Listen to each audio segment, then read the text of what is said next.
It's showtime!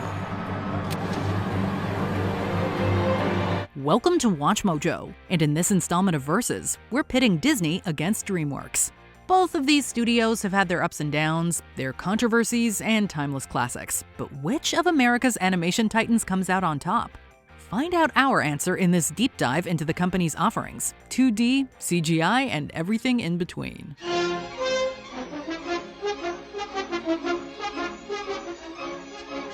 As a note, Pixar will be included in Disney's filmography for this comparison, as the two companies have been linked since Pixar's first feature-length film. Round 1. Characters. There's the famous pixie Tinkerbell.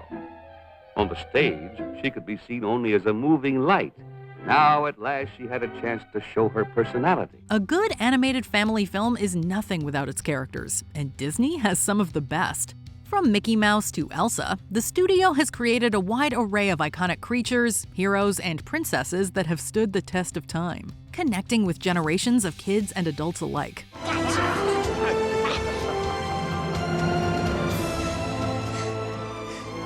Dad? We're pals, right?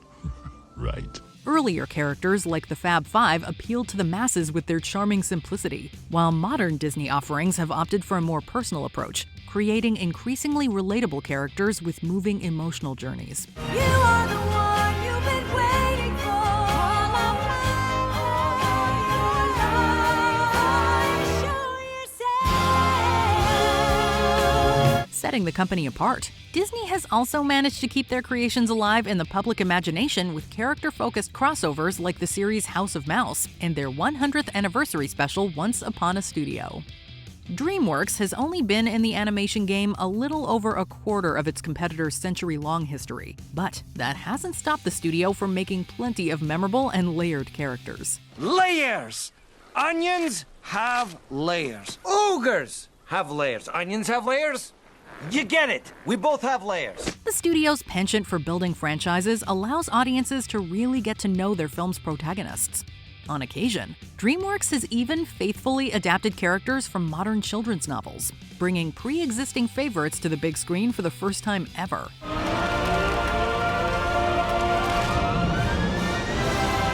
Tra-la-la! Original or otherwise, DreamWorks characters are often the perfect mix of funny and heartfelt, and can offer lighthearted and fun alternatives to their competition's more weighty dramas. I like to move it, move it. I like to move it, move it. Yeah, I like to move it. As much as we love Shrek, Toothless, and Poe, we have to hand this one to Disney. Upset? I'm not upset. What makes you think I'm upset? While both studios certainly have characters that have connected with audiences on an emotional level, DreamWorks' tendency to favor comedy over drama has ultimately led to less long-lasting connections. Winner, Disney. Round 2. Box office success. It's no secret that Disney is one of the biggest entertainment enterprises of all time, and their animated films are no small part of that success. I only hope that we never lose sight of one thing, that it was all started by a mouse. Although the studio definitely saw declines in profit during certain eras, innovative animation techniques and anthology package films helped keep them afloat into the modern era. Now, over half of the company's box office successes are from its past 10 years, with 2019's Frozen 2 even breaking into the all-time worldwide box office at number 13. Don't you know there's part of me that loves to into the unknown. This, of course, is without adjusting for inflation. When considering the rise in ticket costs since 1937, the highest-grossing animated film would actually be Disney's first, Snow White and the Seven Dwarfs. It ain't no trick to get rich quick. If you dig, dig, dig with a shovel or a pick. In a mine, in a mine, in a mine. When it comes to profits, DreamWorks got off to a bit of a rocky start. Their first two films, Ants and the Prince of Egypt, were praised by critics, but considered box office failures. The enemy was destroyed, but I'm afraid it was a disaster for our troops as well. Well, that's terrible. Terrible. The Road to El Dorado failed on both fronts.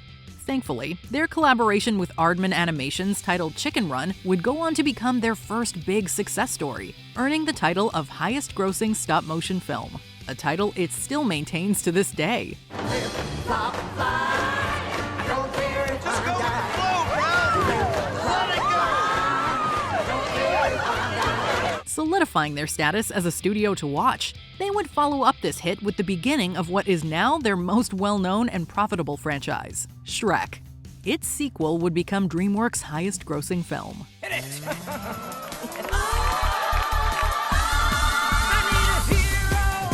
All right, big fella, let's crash this party. Numbers don't lie. In spite of a few low points, this profits-based round objectively goes to Disney, whose films earn more on average than their competitors. Winner, Disney. Round 3, sequel and franchise quality. In 1990, Disney released its first animated sequel, The Rescuers Down Under.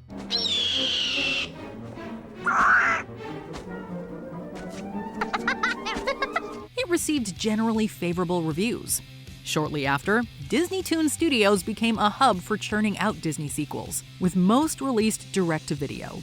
Generally favoring quantity over quality, the craftsmanship of these films rarely measured up to their predecessors, and some animators even speculated that they were deliberately oversaturating the market with mediocre 2D animation in order to usher in a solely CG future. They've done the unacceptable, which is turn out a bad movie and put the Disney name on it. Nonetheless, CG films would later become Disney's saving grace when it came to continuing their films, with Frozen 2 and Pixar's Toy Story franchise proving that the company could do sequels right. Look at us! We're a complete set! Now it's on to the museum! DreamWorks Animation was not always a franchise studio, but after their unprecedented success with Shrek 2, multi-film world building became their signature. It's so good to be home. Just you and me and... Movies like Madagascar, Kung Fu Panda, and How to Train Your Dragon were all created with sequels in mind, allowing the original filmmakers to lay a foundation for future installments within the first film. Sometimes these expansive stories even went beyond what was released, with the studio's co-founder Jeffrey Katzenberg hinting at a yet unseen 6-film arc for Kung Fu Panda in 2010. While any type of sequel could be good, these pre-planned follow-ups felt like they had real purpose, and often received positive feedback from critics as a result. Son? Oh my gosh, it is you! Well, don't just stand there, give your old man a hug! Some DreamWorks sequels are even considered to be better than their predecessors. Disney and Pixar are great at introducing audiences to new worlds and characters, but they have too often faltered when trying to bring them back for new generations in sequels, spin-offs, and midquels. By contrast, DreamWorks' decades-long dedication to sequel storytelling makes them the clear winner of this round. Winner, DreamWorks. Round 4, Reputation. When thinking about Disney, most associate the company with a sense of childlike joy, tied to the nostalgia they feel for the company's films and theme parks. But let's take off those rose-tinted glasses for a moment. No, please. No more nonsense. While the studio's longevity may be a point for it in other arguments, it also means they have a filmography full of dated and sometimes deeply offensive or problematic depictions. What made the red man red? Classics like Dumbo, Lady and the Tramp, and Peter Pan now carry content warnings when watched on Disney+, while other films and scenes remain entirely buried.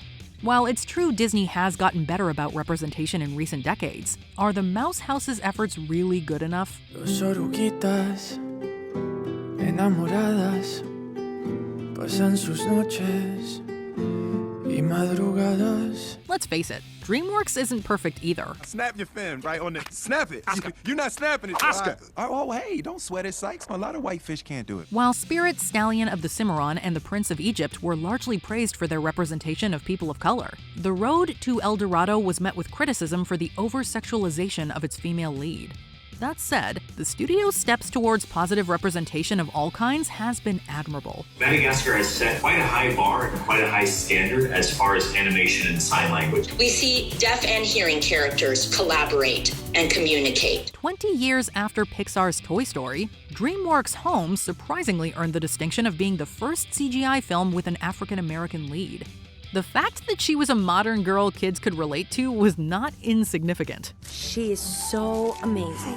She saved up everything she had so we can move and things would be better for us. Meanwhile, the How to Train Your Dragon franchise not only featured a gay character, but also 2 protagonists with disabilities learning to thrive together.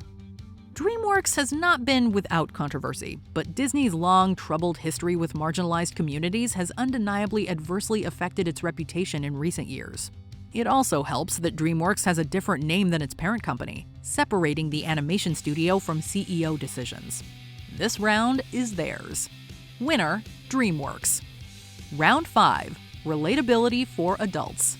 Disney may make films for a young demographic, but that doesn't mean they're just for kids. I'm sorry. Shh. You don't have to apologize. I'm your mother. Disney has always strived to make films that appeal to all ages, and as such, mature themes are common in some of their best works. The slower-paced The Fox and the Hound depicts the heart-wrenching crumbling of a doomed friendship, while Lilo and Stitch features an unconventional family structure subjected to scrutiny by Child Protective Services. Please, don't do this. You know I have no choice. No! You're not taking her! I'm the only one who understands her. You take that away, she won't stand a chance! Devoid of much narrative focus, experimental films like Fantasia push the limits of what a children's film can look and sound like. Add in the studio's occasional adult jokes and its tendency to give parental figures the spotlight, and its fervent adult fans should come as no surprise. Come, stop your crying. It'll be all right. Just take my hand. Hold it tight. The Prince of Egypt was DreamWorks' second feature, so they are certainly no stranger to delving into mature subject matters.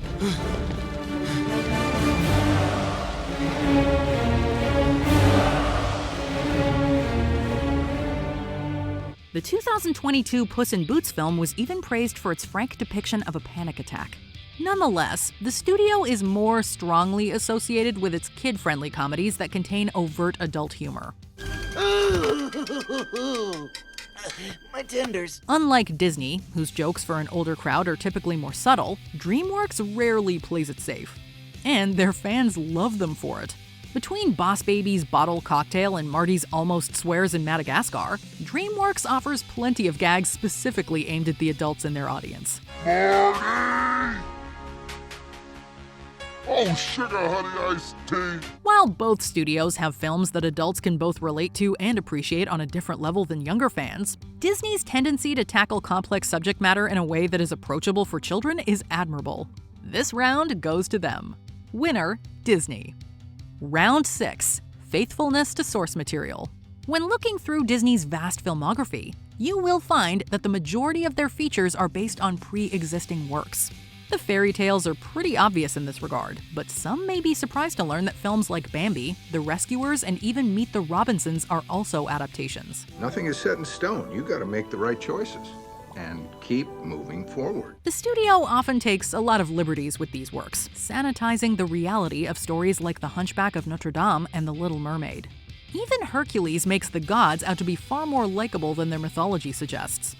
Hercules, we're so proud of you. Mother.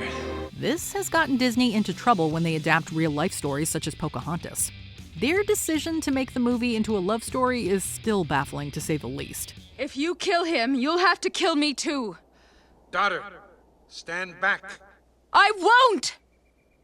I love him, Father. Not wanting to simply mirror the sensibilities of Disney, DreamWorks strayed away from conventional fairy tales and primarily looked to modern literature to inspire their works. Like that's ever gonna happen.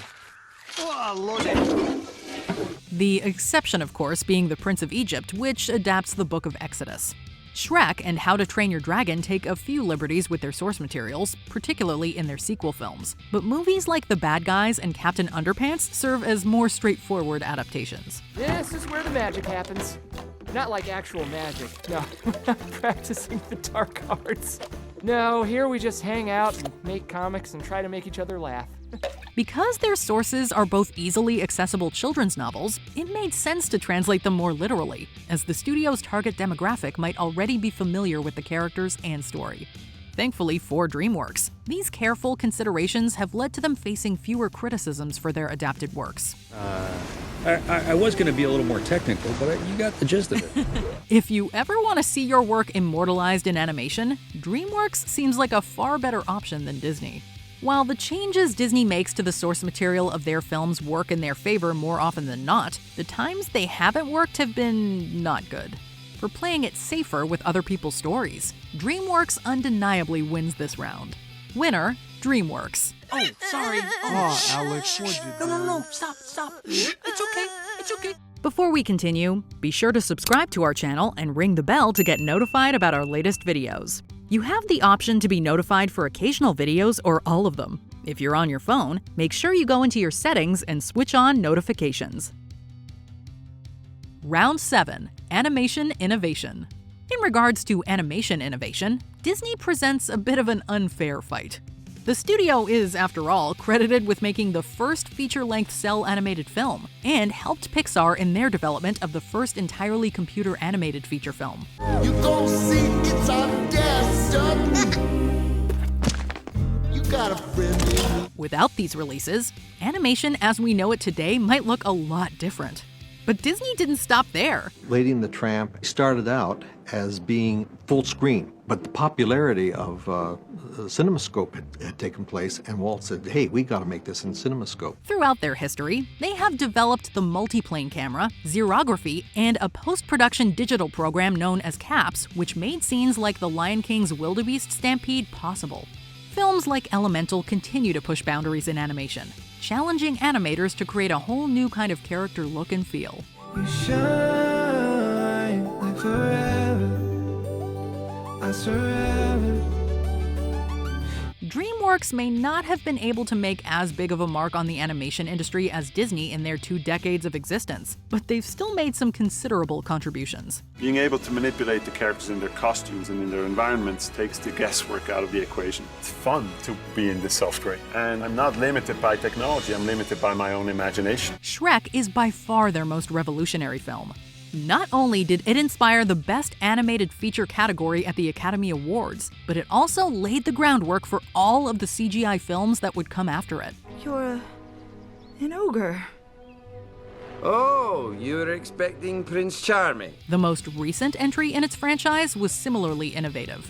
Stylistically, Puss in Boots: The Last Wish was a shocking departure from the film series' previous style, but it worked. Who's your favorite fearless hero? Who's your favorite fearless hero? Its painterly effects and expressive animation worked perfectly for its action-packed story. DreamWorks' contributions to animation cannot be dismissed, but for the time being, Disney comes out on top in this category. Okay, fine. I don't have time for this. Only time will tell if this will remain the case, as DreamWorks continues to experiment with style and story. Winner, Disney. Wait, what? DreamWorks put up a good fight, but Disney ultimately takes the prize for us.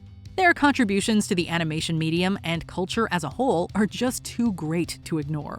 You hesitated. No, I didn't. Do you agree with our winner? What's your favorite film from either studio?